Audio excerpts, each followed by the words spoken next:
Killing a stranger was forgivable. Betraying your own tribe wasn't. For most of human history, there was no prison, no court, no jury of 12 strangers deciding your fate. There was just the group and the group's memory. And if you broke its trust, the group didn't need a courtroom. It needed a punishment that would outlive you. You'd assume murder was the worst crime a person could commit in an ancient tribe. It wasn't. Killing an outsider, a rival, even a stranger passing through, that was survivable. Sometimes it was even expected. But betraying your own people, that broke something the tribe couldn't repair with an apology. Here's why. Early human survival depended on trust between roughly 50 to 150 people, the number our brains are actually wired to track closely. Every one of those people had to believe the person next to them wouldn't sell them out, steal from the group's food stores, or tip off a rival tribe. Trust wasn't a nice to have, it was the difference between eating this winter and not eating at all. So when someone broke that trust, the tribe didn't just punish the act, it punished the person's entire identity within the group. And it had three main tools to do it. The first was ostracism, social death before physical death. The traitor would be spoken about as if they no longer existed. No eye contact, no food shared, no name spoken aloud. In small tribes, this wasn't a minor inconvenience. It was a slow unraveling. Humans who lost their social bonds in these environments had dramatically lower survival odds, because survival was never really individual. It was collective. The second tool was exile. This sounds softer than execution, but in the ancient world, it rarely was.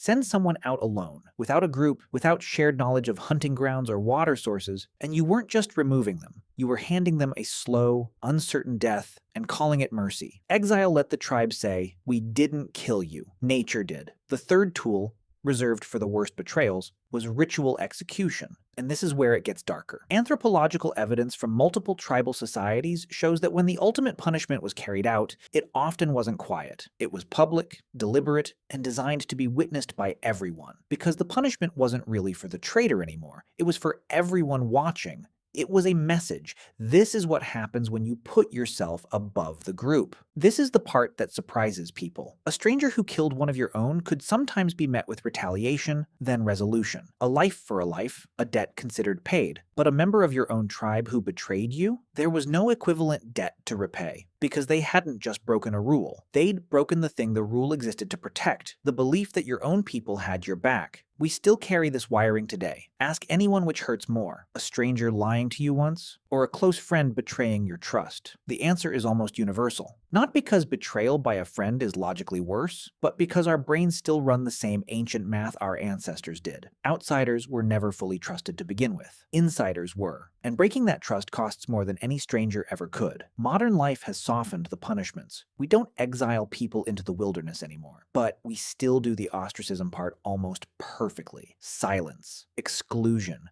being cut out of the group chat, the invite list, the shared history.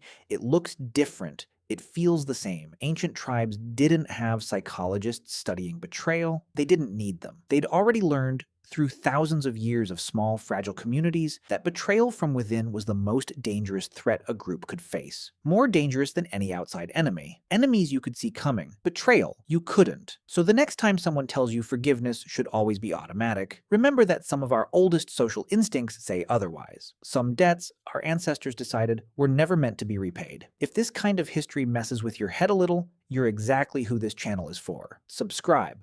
There's more of this waiting.